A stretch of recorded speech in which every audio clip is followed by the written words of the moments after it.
Good afternoon, everyone. It's David Schlotthauer here in the home weather office for Thursday, August the 17th, 2023. In today's U.S. weather forecast, we have a lot to digest in this video as the Midwest and the Deep South are getting ready for an extreme, serious heat wave with temperatures well over 110 degrees for several days. Heat indexes maybe as high as 115 to 118 degrees. But not only that, the desert Southwest, including for California, could be dealing with the remnants of Hilary as it moves to the north, and some of that moisture could dump inches of rain, flooding, mudslides, and much more. We have a lot to digest in this update. So now let's move on and take a look at our latest numerical global computer models for Thursday afternoon and evening here for August the 17th into the 18th.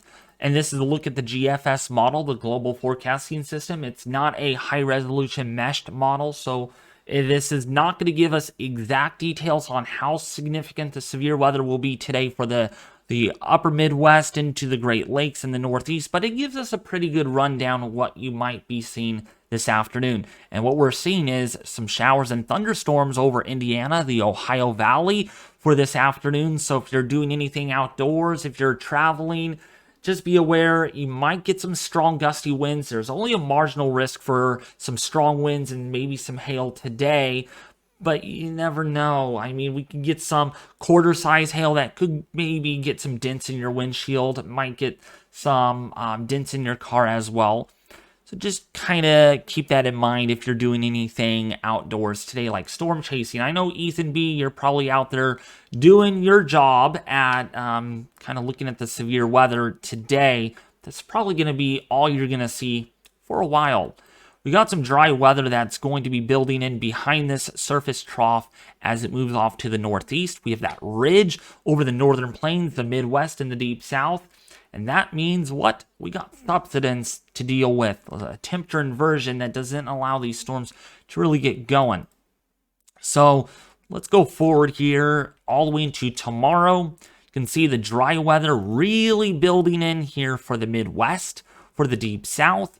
Look what we got going on down here. We got a tropical storm actually going to be a major hurricane by tonight. This is going to be Hurricane Hilary right now. It's going to be a major hurricane by this evening.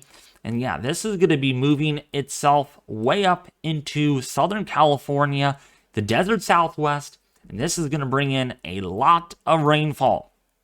Okay, so let's now go all the way into Saturday morning here, August the 19th. Again, really quiet and dry weather, probably the quietest weather we have seen in quite some time, but the heat is going to be a problem instead for many locations, including the northern tier, the upper Midwest, going to deal with temperatures that we have not seen so far this season.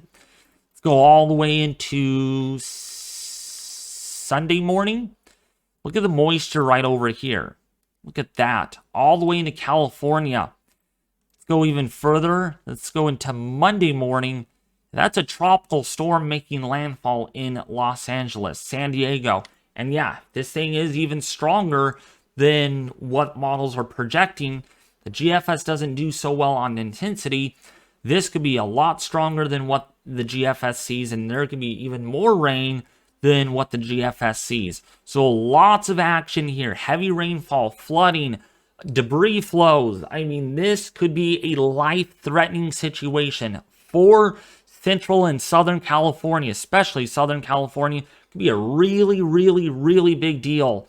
Probably historically speaking, I don't like using that word, but we could be looking at some historic flooding out of this. So as we go forward here in time,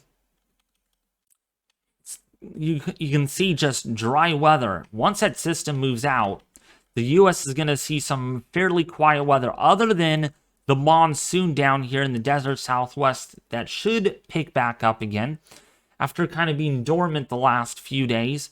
Dry weather and quiet for the Midwest. I mean, that's all we're going to see for a while.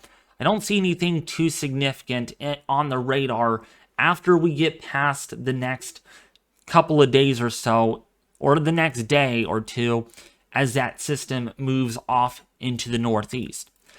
Now, the biggest deal is going to be how hot the temperatures are going to get. All right. This is very, very substantial. Okay. I mean, this is why I'm making a U.S. weather forecast. Hopefully, this will be out by noon today because of how hot these temperatures are going to get. Takes a lot for me to get concerned, and it's to the point now where we really have to start watching things. Let's actually take a look here at the National Weather Service, and they already do have heat advisories and heat warnings down here in Texas. You all are used to this by now. Heat advisories for Louisiana and Mississippi. I guarantee there's going to be a huge population over here that will have excessive heat advisories or heat advisories and excessive heat warnings, because we're going to have temperatures several days of above 105 degrees at least. Yeah, let's go forward and take this through. So this is actually today, and we have temperatures that are right around 105 to 110 degrees in, say, Oklahoma and Texas. Don't forget, we have some really hot temperatures for the Pacific Northwest where they have raging wildfires. We have excessive heat warnings, heat advisories up there.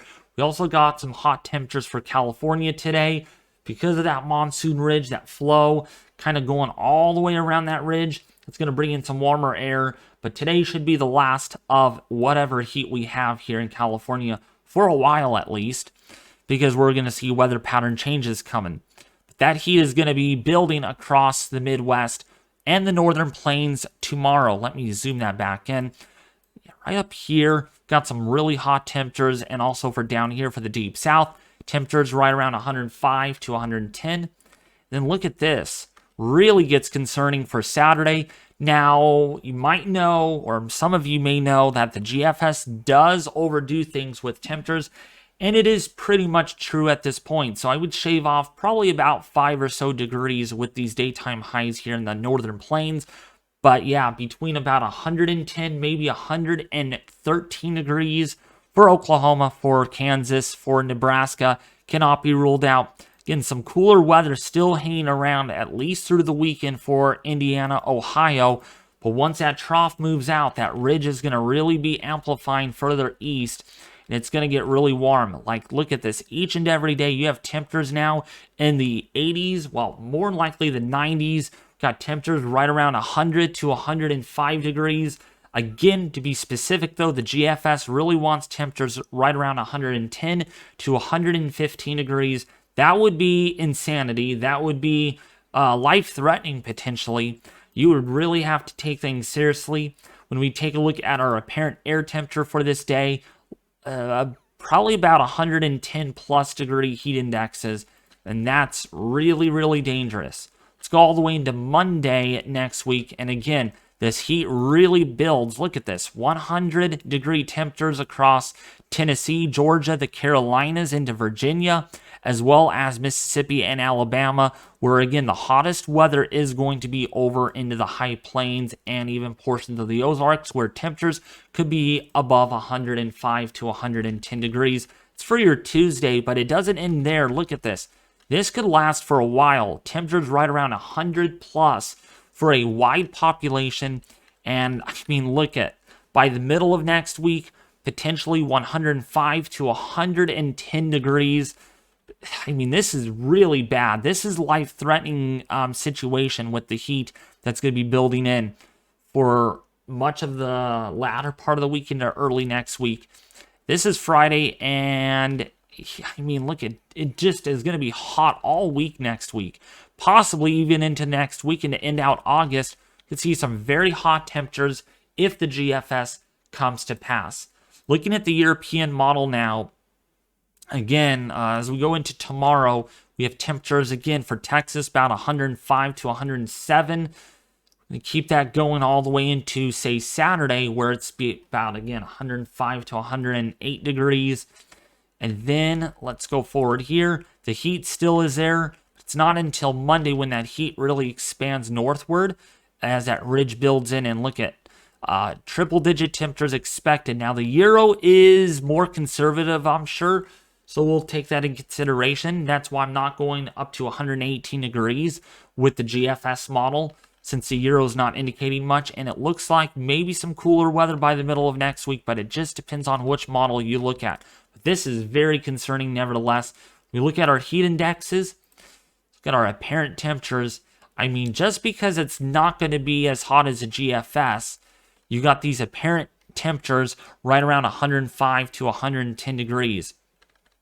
And as we go into next week, look at this. This really gets expanding quite well thanks to that ridge that really builds in. So the air temperature may not be 110, but the heat indexes could certainly be 110, 115 degrees.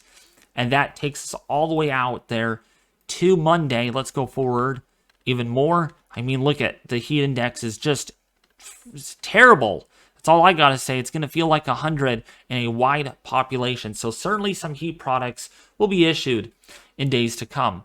All right, now let's take a look at the upper level wind pattern here on why we're going to see this ridge build in, why we see the heat dome kind of expanding. So this will look at the 500 millibar wind chart, and what we have here is we have this ridge that is in place over the four corners in Texas. This is going to be a critical steering pattern for what happens with Hilary, because Hilary's going to find a weakness in that ridge, and where that weakness develops will be very critical going forward. So not only is this ridge critical as far as how hot the temperatures are going to get for the Midwest, but for our friends that live across California and the desert Southwest. So let's go into Friday, and you can see this ridge expanding eastward. Again, there's that trough bringing the cooler weather for the northern, or for the upper Midwest and the Northeast. But once that moves out, this dome of ridging is going to be amplified by this trough off of California, and Hilary coming right in. It's going to help to kind of amplify this more further north and kind of expand it a little bit. Let's go now into, this is Saturday, 597 decameter ridge here. But let's, again, keep an eye on Hilary right here. Just kind of follow with how it's going to be slingshotted. Again, there's a lot of what-if situations. If this ridge is stronger, Hilary, again, might just be a little further offshore and might slingshot it more, say, towards Los Angeles, which some of the models do indicate, maybe even into Nevada. But if this ridge is a little further east and a little weaker, then Hilary might just move up into, say, Utah, like Park City, Utah, maybe for Arizona, and bring catastrophic heavy rainfall impacts to the region. But you can see this ridge is going to really stay amplified all the way through much of next week. Big time ridge pattern here on the Euro. And it's just a matter of how this is all going to evolve. When we look at the GFS model too, pretty similar with how this ridge is going to evolve over the Midwest. And again, that means temperatures very hot each and every day. Really not much relief in sight coming. So now let's take a look at the 6 to 10 day temperature outlook from the Climate Prediction Center. Very hot for much of the Midwest. I mean, down here in the Midwest, the high plains and the deep south, you have a likely chance of seeing well above average temperatures.